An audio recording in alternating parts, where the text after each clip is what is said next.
English class 5th। Previous lecture में question answers तक third chapter का एक्सप्लेनेशन हो गया था। Now in vocabulary and pronunciation सबसे पहले है प्रीफिक्स। तो प्रीफिक्स में choose the best prefix, write the opposite of the given words, one has been done for you. तो ये जो बॉक्स है उसमें आपको प्रीफिक्स दिए। प्रीफिक्स क्या होता है? जो कोई भी वर्ड हो उसके आगे लगाते हैं तो उससे उसका मीनिंग चेंज हो जाता है और नया वर्ड बनता है। यहाँ पे हमको इस टाइप के प्रीफिक्स दिए जिससे हमको ऑपोजिट बनाने हैं। तो उसमें से मैंने यहाँ पे आपको प्रीफिक्स लिख के दिए हैं, पीछे का पूरा स्पेलिंग आपको कंप्लीट करना है। जैसे कि डिस एडवांटेज, तो एडवांटेज का ऑपोजिट होता है डिसएडवांटेज, यूज़ का मिसयूज़, पॉसिबल का इम्पॉसिबल, अवेलेबल का अनअवेलेबल, लीड का mislead, equal unequal, limit unlimited. तो इस तरह से सारे ऑपोजिट्स लिखने हैं और फिर लर्न कर लेने हैं। सेकेंड क्वेश्चन में now complete the sentences using appropriate words और its opposites from the previous exercise. तो जो ऊपर के जो ऑपोजिट्स हैं उनको सेंटेंस के हिसाब से सुटेबल वर्ड्स को यूज़ करके सेंटेंस को कंप्लीट करना है। See in the first sentence you can see many underdeveloped countries get a lot of help from the United Nation Organisation. अब सेंटेंस रीड करके पहले समझना होता है कि यूनाइटेड स्टेट्स से हेल्प कौन सी कंट्रीज़ लेती हैं? अंडर डेवलप्ड कंट्रीज़ लेती हैं, डेवलप्ड कंट्रीज़ हेल्प नहीं लेती हैं। तो यहाँ पे we will put underdeveloped. The well-privileged countries should also lend a helping hand to supply food and basic needs to such nations. So, try to understand this. Well-privileged यानी well-developed, privileged यानी developed. Second is, it is important for children to be honest and always tell the truth to their parents and teachers. Third, Raj and his brother always get an unequal shares from their sister that annoys them. Annoy यानी गुस्सा होना, क्योंकि उसको unequal share मिलता था इसलिए वो गुस्सा होता था। They complain to their mother that their sister is partial and that she never gives them an equal share of the thing. So now you can understand कि वो हमेशा ही मदर से इक्वल शेयर के लिए कंप्लेन करते थे।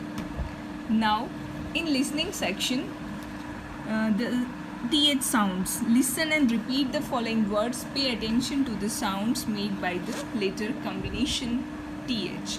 th वाले words हैं, रीड करने हैं, अंडरस्टैंड करने हैं।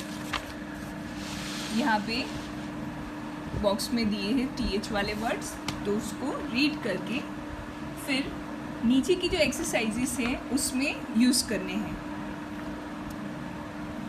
See, complete the words or complete the words they have the th in the middle or and at the end. I have given all the answers and I have also given the PDF in the previous video or in the PDFs. So you complete it from that and read the whole exercise. Now in grammar section, very important grammar is in a subject and verb agreement. Now what to do? See, what is subject and what is verb in the sentence? तो कोई भी sentence, जैसे कि ये sentence लेते हैं, my uncle is a doctor. तो इस सेंटेंस में माई अंकल जो पहला डूअर होता है वो होता है सब्जेक्ट, फिर ये इज़ है वो वर्ब है, और जो लास्ट में दैट इज़ ऑब्जेक्ट। नॉर्मली जो सेंटेंस का स्ट्रक्चर होता है वो इस हिसाब से होता है, सब्जेक्ट वर्ब ऑब्जेक्ट। तो यहाँ पे हमको सब्जेक्ट वर्ब अग्रीमेंट सीखना है। उसमें क्या रहेगा कि अगर सब्जेक्ट यानी जो फर्स्ट पर्सन है या फर्स्ट थिंग है वो सिंगुलर है, if it is singular, singular subjects need singular verbs और plural subjects need plural verbs. तो जो सिंगुलर सब्जेक्ट हो तो उसके साथ जो वर्ब होता है वो सिंगुलर यूज़ करना है, और अगर सब्जेक्ट प्लूरल हो तो उसके साथ वर्ब प्लूरल यूज़ करना है। अब सिंगुलर वर्ब कौन सा होता है, प्लूरल कौन सा होता है, ये डिस्कस करते हैं, और उसको सिंगुलर या प्लूरल कैसे बनाएंगे वो भी।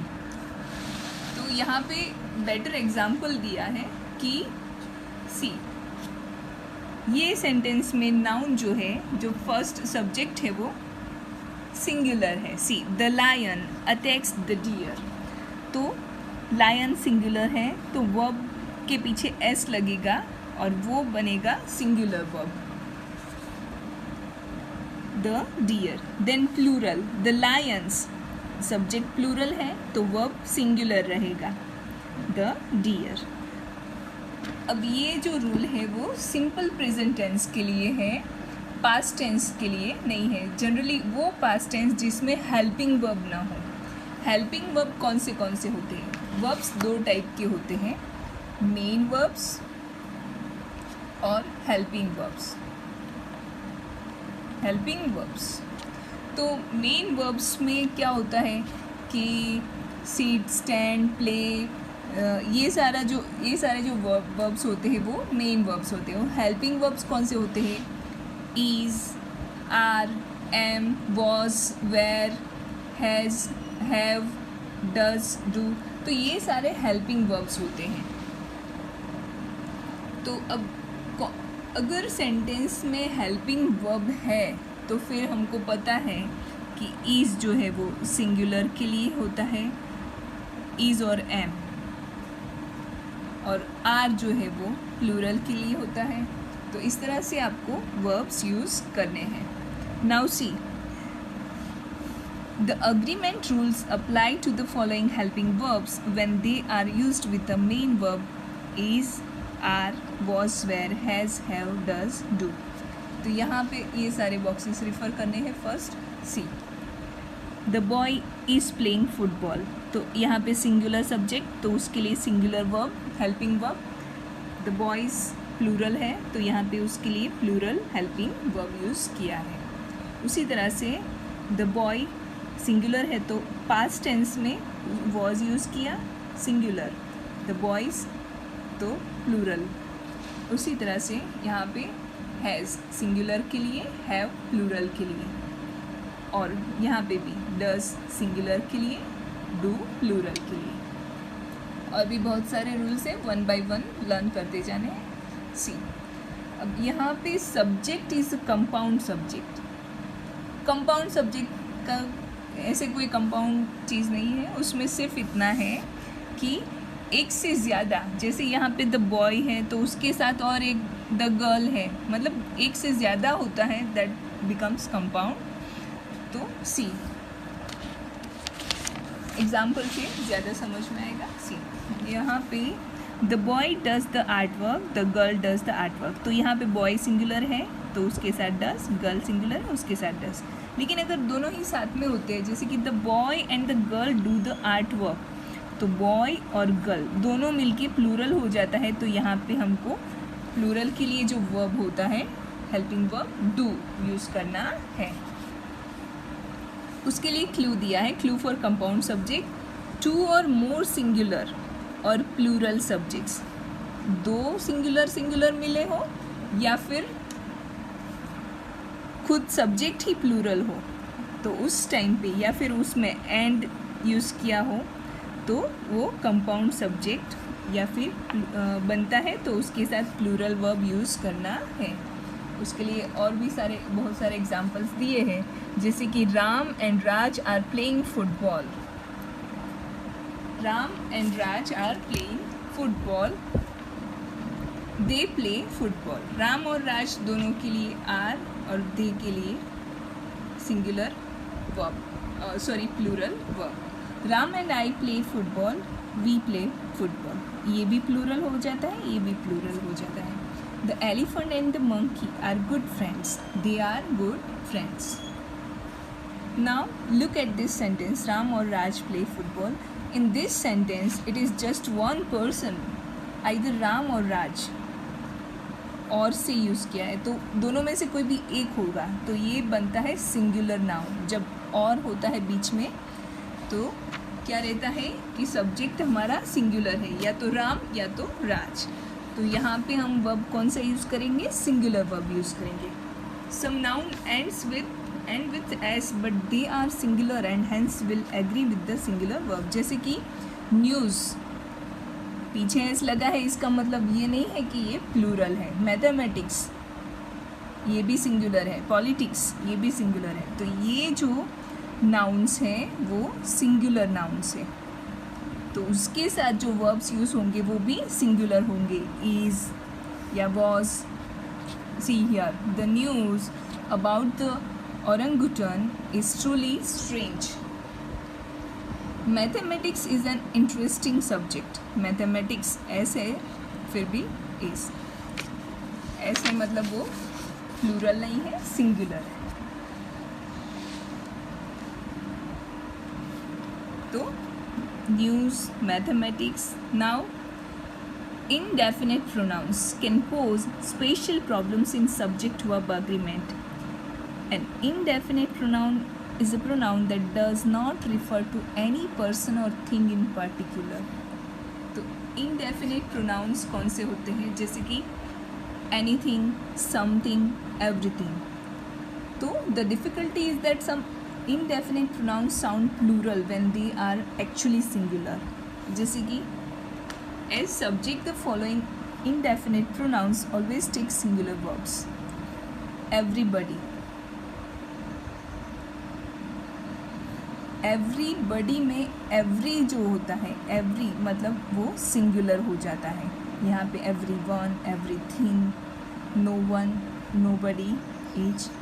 तो ये जो सारे वर्ड्स यूज़ होते हैं तो it makes the subject singular.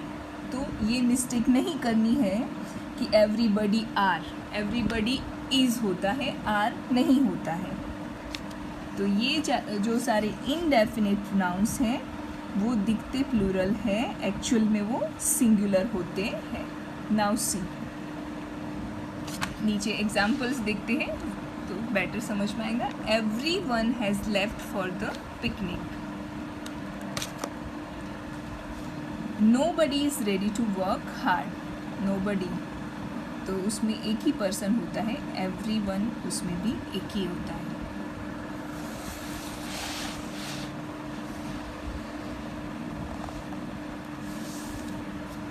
Each of us shares the project work। One of the student takes। each आया singular. One of the students, students में से कोई भी एक। One of the students का मतलब होता है स्टूडेंट्स में से कोई भी एक। ओके, तो इस तरह से each, every हो तो that doesn't mean कि वो प्लूरल है, वो सिंगुलर होता है। अब नेक्स्ट इज, यहाँ पे कुछ इनडेफिनिट प्रोनाउंस प्लूरल वाले दिए हैं। Both, few, many, several, others. तो बोथ मतलब समझ में आ गया कि बोथ मतलब दो होंगे, फ्यू मतलब कुछ होंगे, मैनी मतलब भी ज़्यादा होते हैं, सेवरल मतलब भी ज़्यादा होते हैं, अदर्स मतलब भी ज़्यादा। तो ये सारे जो है प्रोनाउंस वो है प्लूरल वाले हैं। तो उनके साथ वर्ब जो यूज़ होता है आर, हैव, आर, प्लूरल ही यूज़ करना है। अब आगे की जो एक्सरसाइज है, remember in the above sentence look for the subject after the verb and choose the singular is और are plural verb to agree with the subject. तो इस तरह से याद रखना है, ये सब्जेक्ट वर्ब का अग्रीमेंट, और उस हिसाब से नीचे की एक्सरसाइज करनी है जो हम नेक्स्ट वीडियो में करेंगे। ओके।